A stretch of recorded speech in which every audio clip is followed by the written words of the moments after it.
అందరికీ కూడా ఆ అమ్మవారి ఆశీస్సులు ఉండాలని మనస్ఫూర్తిగా ఆ తల్లిని వేడుకుంటూ ఈరోజు శనివారం స్వామివారికి ఎంతో ప్రీతికరమైనటువంటి ఈ రోజున సత్యనారాయణ స్వామివారి యొక్క ప్రత్యేకతను భక్తి శ్రద్ధలతో విన్నవారికి స్వామి అనుగ్రహం కలిగి ఆయురారోగ్యాలతో అష్టైశ్వర్యాలతో ఉంటారు. ఒకనాడు మహామునులు అందరూ కలిసి నైమిషారణ్యం వెళ్లి అక్కడ ఉన్నటువంటి సూత మహర్షుల వారిని దర్శిస్తారు. వారు ఆయనతో, ఓ స్వామి, సకల ఐశ్వర్యములు, పుత్ర పౌత్రాభివృద్ధి, మోక్షాన్ని కలిగించేటువంటి వ్రతాన్ని ఏదైనా కాని ఉంటే తెలపండి అని అడుగుతాడు. ఓ శౌనకాది మహామునులారా, ఇదే ప్రశ్నను నారదుల వారు విష్ణుమూర్తిని అడిగారు. ఆ విశేషాలను చెబుతాను, శ్రద్ధగా వినండి అంటూ పూర్వం యోగీశ్వరుడైనటువంటి నారదముని ఈ లోకం క్షేమం గురించి సకల లోకములు తిరిగాడు. అన్ని చోట్ల అందరూ ఆనందంగా ఉన్నారు. కానీ ఈ భూప్రపంచంలో మాత్రం అందరూ ఏదో రకమైనటువంటి బాధపడడం గమనిస్తాడు. ఆ దుఃఖం మనసుకు సంబంధించింది కావచ్చు, శరీరానికి సంబంధించింది కావచ్చు, ధనం కోసం కావచ్చు, కారణం ఏదైనా కాని దుఃఖం మాత్రం ఎక్కువగా ఉంది. చాలా విచారించి అందుకు తక్షణమే కర్తవ్యం కోసం సరాసరి విష్ణుమూర్తి దగ్గరకు వెళ్తాడు.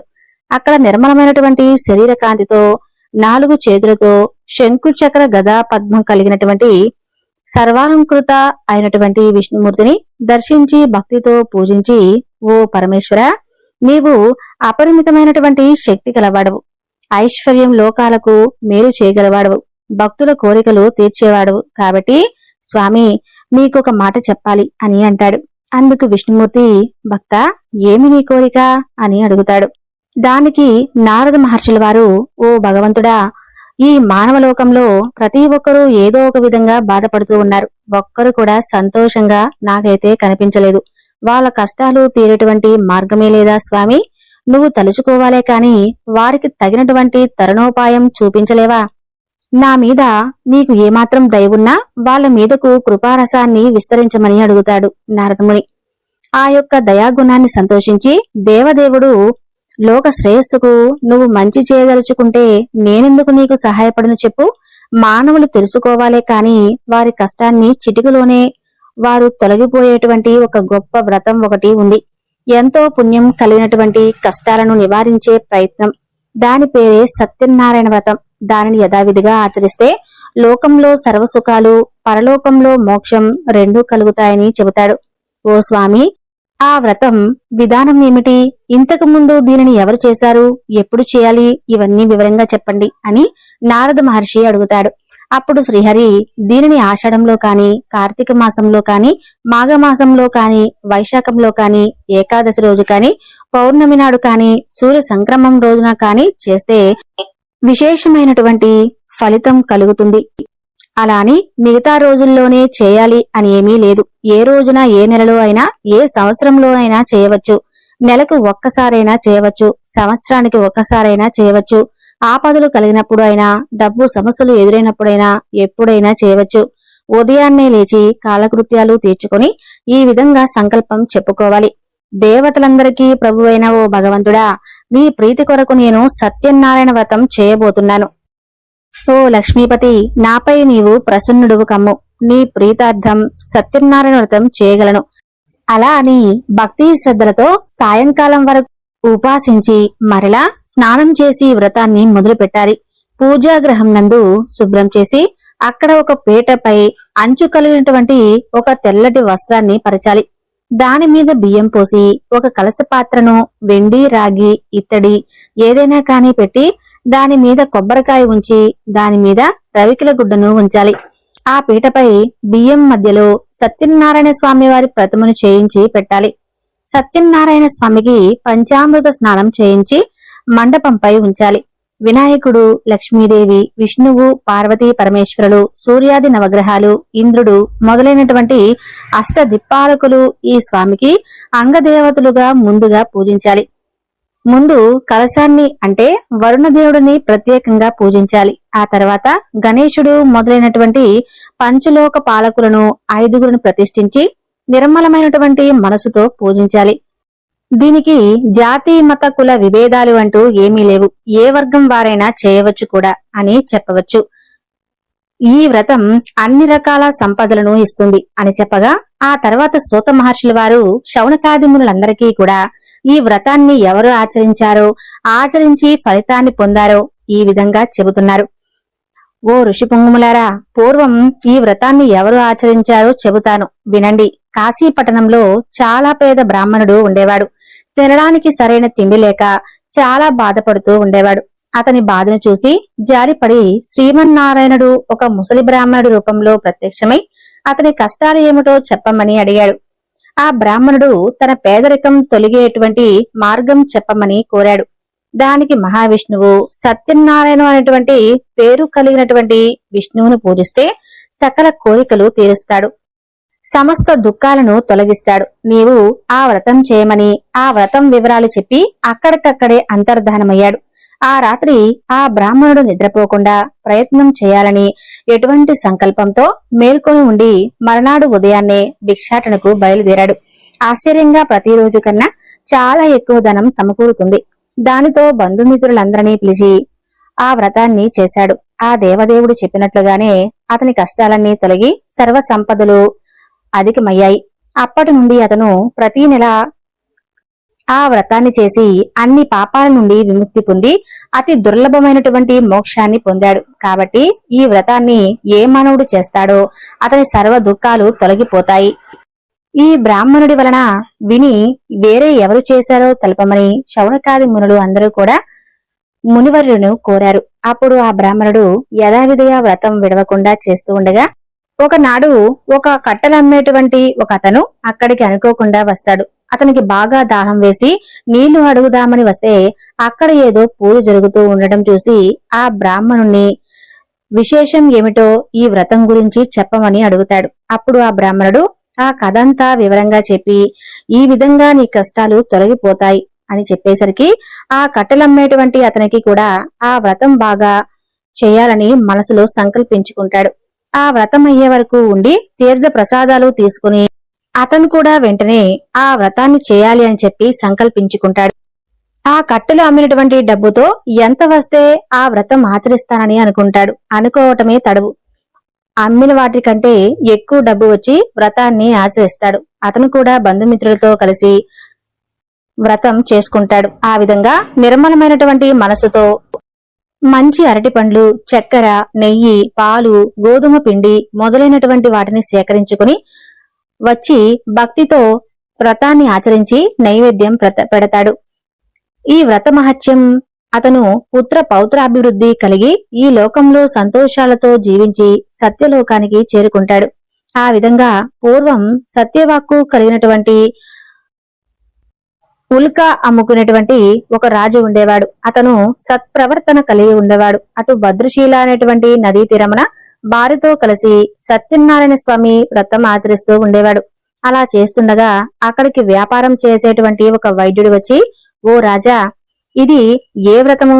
ఈ వ్రత ఫలితం ఏమిటి అని అడిగాడు. అందుకు రాజు వివరంగా చెప్పి, నాకు పిల్లలు లేరు, పిల్లలు కలగడానికి చేస్తున్నానని చెప్పగానే ఆ వైశ్యుడు, రాజా, నాకు కూడా పిల్లలు లేరు, నేను కూడా ఈ వ్రతాన్ని చేస్తాను అంటూ ఆ రోజు వ్యాపారానికి స్వస్తి చెప్పి తొందరగా ఇంటికి వెళ్లి భార్య అయినటువంటి తన లీలావతి ఈ విషయాన్ని చెబుతాడు.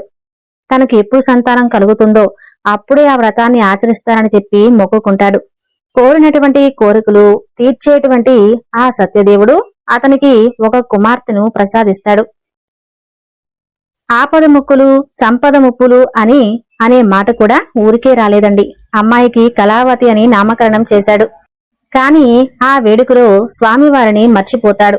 అమ్మాయి పెరిగి పెద్దదవుతుంది, యుక్త వయసుకు వస్తుంది. భార్య సత్యదేవుని యొక్క వ్రతం గురించి ఎప్పుడు గుర్తు చేసినా కూడా ఆ అమ్మాయి చేద్దాంలే అని మాట దాటేస్తూ ఉండేవాడనమాట. ఆ విధంగా అతను ఆ విషయం గురించి మర్చిపోయాడనమాట.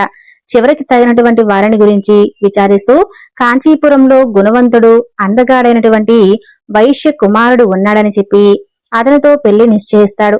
అప్పుడైనా మాట నిలబెట్టుకుంటాడా అంటే పెళ్లి సంబరంలో పడిపోయి ఆ దేవుణ్ణే మర్చిపోతాడు. దేవుడు సహనానికి కూడా ఒక హద్దు అంటూ ఉంటుంది కదా. దాంతో నారాయణమూర్తికి బాగా కోపగించి వాడే తగినటువంటి సమయం కోసం వేచి చూస్తూ ఉంటాడు. కొంతకాలం అయ్యాక మామ అల్లుడు కలిసి వ్యాపార నిమిత్తం చంద్రకేతు రాజకుమారుడు రత్నసానుపురం అనేటువంటి అక్కడ వెళ్తారు.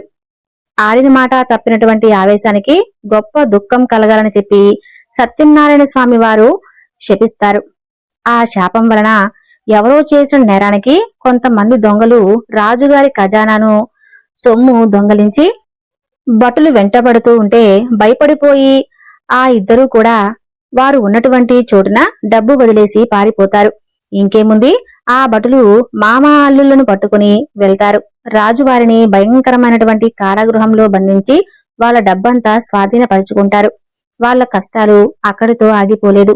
సత్యనారాయణ స్వామి వారి సేవ అక్కడ ఇంటి దగ్గర పరిస్థితి కూడా విషమించుకుపోతుంది. ఇంట్లో దొంగలపడి సొమ్మంతా అపహరించి వేస్తారు. కనీసం తినడానికి తిండి లేక, సరైనటువంటి ఆరోగ్యం లేక, డబ్బు సంపాదించడానికి ఎవరూ లేక అలా తిరుగుతూ ఉండగా కళావతి ఒకరోజు ఒక ఇంట్లో సత్యనారాయణ స్వామి వారి యొక్క వ్రతం చేస్తుంటే చూసి చివరి వరకు అక్కడే ఉండి తీర్థ ప్రసాదాలను తీసుకుని ఇంటికి వస్తుంది. ఆలస్యంగా ఇంటికి చేరినటువంటి తన కూతురిని ముందు విషయం గురించి తెలుసుకోకుండా నానా దుర్భాషలు ఆడుతుంది ఆ తల్లి. ఆ తర్వాత విషయాన్ని తెలుసుకుని తన తప్పును తెలుసుకుంటుంది. అంతేకాకుండా తాము మరిచిపోయినటువంటి సత్యదేవుని వ్రతం ఇప్పటికైనా చేయాలి అని చెప్పి నిశ్చయించి భర్త అల్లుడి రాక కోసం కూడా వెంటనే బంధుమిత్రులతో సహా ఆ వ్రతాన్ని నిష్ఠగా చేసి భక్తితో భగవంతుణ్ణి వేడుకుంటుంది. తన భర్తను అల్లుణ్ణి క్షేమంగా ఇంటికి చేర్చమని కోరుకుంటుంది. పశ్చాత్తాపానికి మించిన శిక్ష లేదని లీలావతి పశ్చాత్తాపానికి అలాగే భక్తి శ్రద్ధలకు కరిగిపోయినటువంటి సత్యదేవుడు వెంటనే తగినటువంటి చర్య తీసుకుంటాడు. సత్యదేవుడు ఇలా అన్నాడు. చంద్రకేతు మహారాజు గారి కలలో కనిపించి ఆ వైశ్యులు అమాయకులని వాళ్ళని విడుదల చేసి వాళ్ళ డబ్బులు వాళ్ళకు ఇచ్చేశామని చేయనటువంటి పక్షంలో అతనికి రాజ్యనష్టం, పుత్రశోకం, ధననష్టం కలుగుతుందని ఆ రాజు కలలో చెబుతాడు. సత్యదేవుడు కోరినటువంటి రీతిగానే ఆ రాజు మరనాడు నిండు కొలువులో తన స్వప్న వృత్తాంతమంతా చెప్పి ఆ వైశ్యులను చెరసాల నుండి విడిపిస్తాడు.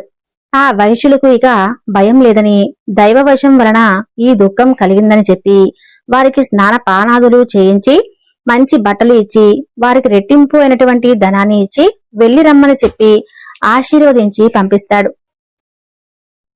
రాజు వద్ద సెలవు తీసుకున్నటువంటి ఆ వైశ్యులు తమ ఊరికి తిరుగు ప్రయాణం చేస్తూ ఉంటారు. వారిని పరీక్షించేందుకు సత్యనారాయణ స్వామివారు త్రిదండి సన్యాసి వేషధారి అయి వచ్చి మీ ఓడలో ఏముంది అని అడుగుతాడు. అందుక వైశ్యులు ఈ సన్యాసిని లెక్క చేయకుండా పొగరుగా, ఓ దండి, ఏముంటే నీకెందుకు, దొంగలించడానికి వచ్చావా ఏమిటి, ఆకులు అలములు తప్ప ఏమీ లేవు, పో పో అని పరిహాసమాడతారు. తదాస్తు అని అంతర్ధానమవుతాడు ఆ త్రిదండి. వెళ్లిన తర్వాత వైశ్యుడు లేచి గోడకేసి చూడగా అతను పలికిన విధంగానే ఆకులు అలములు తప్ప ఏమీ లేకపోవడంతో మోసపోయినంత పని అవుతుంది. దుఃఖిస్తారు, ఎంతో రోధిస్తారు. వెంటనే ఇది ఆ యొక్క త్రిదండి శాపమే. ఆయన చూస్తే సర్వశక్తి సంపన్నుడుగా ఉన్నాడు, ఎలాగైనా సరే అతని వద్దకు వెళ్లి వేడుకుందాం పదండి అని అంటాడు. అలాగే కలిసి మామ అల్లుడు ఇద్దరూ కలిసి ఆ త్రిదండిని వెతుకుతూ వెళ్లి ఆయన చూసి వినయంగా ఆయన ముందు మోకరిల్లి తెలియక చేసినటువంటి మా యొక్క తప్పును మన్నించండి స్వామి అని చెప్పి పదే పదే వేడుకుంటారు. అప్పుడు ఆ త్రిదండి బాధపడవద్దు, నువ్వు మీ మాటలను ఉల్లంఘించారు, నా పూజకు విముఖుడై అయ్యావు, అందుకే నీవు మాటిమాటికి దుఃఖం కలుగుతుంది. అప్పుడు జ్ఞానోదయమైనటువంటి వైశ్యుడు వెంటనే దేవదేవుణ్ణి విధంగా కీర్తిస్తాడు. ఓ నారాయణమూర్తి, బ్రహ్మాది సమస్త దేవతలే మాయామోహితులై ఒక్కొక్కసారి తమ గొప్పతనం గురించి గుర్తించలేరు. మరి మూఢుడైనటువంటి నేను ఏ విధంగా తెలుసుకోగలను స్వామి? కాబట్టి ఆగ్రహించకుండా ప్రసన్నుడు వమ్ము అని చెప్పి నా శక్తి కొలది నేను ప్రార్థిస్తున్నాను, నాకు ధనం తిరిగి ప్రసాదించు స్వామి అంటూ ప్రార్థనకు అడుగుతున్న తీరుకు స్వామివారు ప్రసన్నుడై వెంటనే వారి కోరికను నెరవేరుస్తాడు. మరలా ధనంతో నిండినటువంటి వడ్లతో తిరిగి ప్రయాణం కడతాడు. తన ఊరు సమీపించగానే వాళ్ళు వస్తున్నటువంటి వార్త చెప్పమని తన ముఖ్య భటుడికి పంపిస్తాడు. అదే సమయంలో అక్కడ కళావతి, లీలావతి, సత్యనారాయణ స్వామి వారి పూజ చేస్తూ ఉంటారు. అది చివరికి వచ్చి ఉంటుంది. ఆ సంతోషకరమైనటువంటి వార్త విన్న వెంటనే తల్లి పూజను ముగించి కళావతిని రమ్మని చెప్పి తాను ముందుగా వెళ్తుంది. భర్త క్షేమంగా వచ్చాడు అనేటువంటి సంతోషంతో కళావతి తీర్థ ప్రసాదాలు కూడా తీసుకోకుండా పరిగెత్తుకుంటూ వస్తుంది. అది చూసి ఆగ్రహించినటువంటి సత్యనారాయణ స్వామి వారు వైశ్యులు ఓడ దిగగానే అల్లుడు ధనంతో ఉన్నటువంటి ఓడ మునిగిపోయేలా చేస్తాడు. కళావతి భర్త కనిపించకపోవడంతో ఎంతో దుఃఖిస్తుంది. ఆమె తండ్రి, బంధువులు అందరూ చాలా బాధపడతారు. లీలావతి భర్తను చూసి, ఓ స్వామి, ఇదంతా భగవంతుని మాయ. ఆ నారాయణుడి యొక్క మాయను తెలుసుకోవటం ఎవరి తరం కాదు. ఆయన శక్తులు ఎవరి ముందు పనిచేయవు అని విలపిస్తుంది. కళావతి తన భర్తతో కలిసి సహగమనం చేయటానికి ఉద్యుక్తురాలవుతుంది. వైశ్యుడు తన శక్తి గలదే సత్యదేవుని పూజ చేస్తాను అని ఆ దేవుని తలుచుకుని పదే పదే సాష్టాంగ నమస్కారం చేస్తాడు. అప్పుడు సత్యదేవుడు ఆ వైశ్యుడి యొక్క భక్తి విధేయతను చూసి ప్రసన్నుడై ఆ శరీరవాణిగా ఈ విధంగా పలుకుతాడు. ఓ సాధువు, నీ కుమార్తె ప్రసాదాన్ని తినకుండా తన భర్తను చూడటానికి పరిగెత్తుకుంటూ వచ్చింది. అందుకే ఇలా జరిగింది. ఇప్పుడు ఒక్కసారి ఇంటికి వెళ్లి ప్రసాదంగా తినివస్తే అంతా సవ్యంగా జరుగుతుంది అని చెబుతాడు. కళావతి ఇంటికి వెళ్లి అలాగే చేస్తుంది. ఆమె భర్త నవ్వుతూ ఒడ్డుకు తిరిగి చేరుకుంటాడు. అక్కడికక్కడే అప్పటికప్పుడే ఆ వైశ్యుడు సత్యదేవుని యొక్క పూజలు చేసి ఆ తర్వాత ఇంటికి వెళ్తారు. అప్పటి నుండి ప్రతి పౌర్ణమికి, సంక్రాంతికి సత్యనారాయణ స్వామి వారి వ్రతాన్ని ఆచరించి పరమ సుఖాలను పొందాడు ఆ వైశ్యుడు. ప్రజారంగకంగా రాజ్యాన్ని పాలించేటువంటి తుంగధ్వజుడు అనేటువంటి రాజు గురించి తెలుసుకుందాం. తుంగధ్వజుడు అనేటువంటి ఒక రాజు ఉండేవాడు. ఒకనాడు రాజు వేట కోసం వెళ్లి బాగా అలసిపోయి అక్కడ అదే చెట్టు వద్ద కొంతమంది గోపబాలురు ఎంతో భక్తి శ్రద్ధలతో సత్యనారాయణ స్వామి వారి పూజలు చేసి ఆ తర్వాత అక్కడ విశ్రమించి ఉన్నటువంటి ఆ రాజుగారికి భక్తి శ్రద్ధలతో స్వామివారి ప్రసాదం తీసుకుని వచ్చి ఇస్తారు. అప్పుడు ఆ రాజు వారిని చూసి హీన కులస్తులు అని చెప్పి వాళ్ళు ఇచ్చినటువంటి ప్రసాదాన్ని భుజించడం ఇష్టం లేక రాజు ప్రసాదాన్ని తినకుండానే తన రాజ్యానికి వెళ్లిపోతాడు. అతని ధిక్కారానికి శిక్ష అతని కొడుకులు మరణిస్తారు. ధాన్యాలు అన్నీ కూడా నశించిపోతాయి. రాజు తన సత్యదేవుణ్ణి లెక్క చేయకపోవటం చేతనే ఈ విధంగా జరిగిందని గ్రహించి ఆ గోపబాలుల దగ్గరకు వెళ్లి వారితో కలిసి సత్యదేవుణ్ణి పోషిస్తాడు. అప్పుడు తిరిగి అతని నలుగురు కొడుకులు ధన ధాన్యాలను స్వామివారి మరలా తిరిగి ఇస్తారు. ఓ మునులారా, చూసారా, ఎవరైతే మిక్కిలి దుర్లభమైనటువంటి సత్యనారాయణ స్వామి వారిని పూజిస్తారో వారు సత్యదేవుని యొక్క ధన ధాన్యాలను తప్పకుండా పొందుతారు. 4 వర్గాలలో ఏ వర్గం వారైనా సరే ఈ వ్రతాన్ని కాని పూజలు కాని చేసుకోవచ్చు. ఎప్పుడైనా చేయవచ్చు. పుత్రులను పొందుతారు, బంధ విముక్తి పొందుతారు, అభయాన్ని కోల్పోతారు, చివరికి సత్యలోకానికి వెళ్తారు. శౌనకాదులారా, ఈ వ్రతం చేయిస్తే మనసు దుఃఖం నుండి ముక్తి కలుగుతుంది. అలాంటి సత్యనారాయణ స్వామి వ్రతాన్ని, వాటి వివరణను మీకు చెప్పాను కదా. ఇది కలియుగంలోనే విశేషమైనటువంటి వ్రతఫలం కలది. ఆ దేవుని సత్యేశ్వరుడిని, సత్యనారాయణుడిని, సత్యదేవుడని కూడా చెబుతారు. సత్యదేవుడు ఆయా రూపాలను ధరించి భక్తులు కోరినటువంటి కోరికలు తీర్చే సత్యరూపుడు కాగలడు. కాబట్టి ఓ మునిశ్రేష్ఠులారా, ఈ వ్రతాన్ని ప్రతినిత్యము ఎవరైతే చేస్తారో, ఎవరైతే ఈ వ్రత కథను వింటారో వారికి ఉన్నటువంటి పాపాలన్నీ ఆ సత్యదేవుని యొక్క కృపచేత నశించిపోతాయని చెప్పి, అదే విధంగా ఈ వ్రతం అన్ని రకాల సంపదలను ఇస్తుంది, దుఃఖాలను తొలగిస్తుంది, పుత్ర పౌత్రాభివృద్ధిని ఇస్తుంది, సకల సౌభాగ్యాలను కలుగుతాయని చెబుతాడు. ఒక మంచి రోజు చూసి బంధుమిత్రులందరినీ పిలిచి పంచభక్ష పరమన్నాలు చేసి పూలు, ఫలము, భక్తి శ్రద్ధలతో పూజలు జరిపి బ్రాహ్మణులకు దక్షిణ తాంబూలాలు ఇచ్చి బంధుమిత్రులకు విందు భోజనాలు పెట్టి ప్రసాదం తాను తిని ఇతరులకు పెట్టాలి. ఈ విధంగా చేస్తే వారు కోరినటువంటి కోరికలు తప్పకుండా నెరవేరి సంతోషంగా ఉంటారు. ఈ వ్రతం విశేషంగా ఈ కలియుగంలో విశేషమైనటువంటి అద్భుతమైనటువంటి ఫలితాన్ని ఇస్తుంది. కాబట్టి ఈ వ్రతాన్ని చేసుకుని అందరూ కూడా ఆ సత్యనారాయణ స్వామి వారి కృపను పాత్రులవుతారని చెప్పి సూత మహర్షుల వారు శౌనకాది మునులందరికీ కూడా సత్యనారాయణ స్వామి వారి యొక్క వ్రత విధానము, వ్రత కథను ఈ విధంగా తెలియజేశారు. ఈ వ్రత కథను అలాగే స్వామివారి పూజా విశేషాలు తెలుసుకున్నటువంటి శౌనకాది మునులందరూ కూడా సూత మహర్షి వారికి ధన్యవాదాలు తెలియజేసి, స్వామి, మేము ఏ జన్మలో చేసినటువంటి పుణ్యమో ఈ జన్మలో మీ ద్వారా మాకు ఆ దేవదేవుని వ్రత విధానము అలాగే వ్రత కథను వినేటువంటి భాగ్యాన్ని మేము పొందగలిగాం అని చెప్పి పరమ సంతోషభరితులవుతారు. కాబట్టి అందరికీ కూడా స్వామివారి అనుగ్రహం కలగాలని చెప్పి మరోసారి వేడుకుంటూ ఈ వీడియోని ఇంతటితో ముగిస్తున్నాను. ఈ వీడియో మీకు నచ్చితే తప్పకుండా లైక్ చేసి ఓం నమో నారాయణ అని చెప్పి చిన్న కామెంట్ చేయండి. సర్వే జన సుఖినో భవంతు.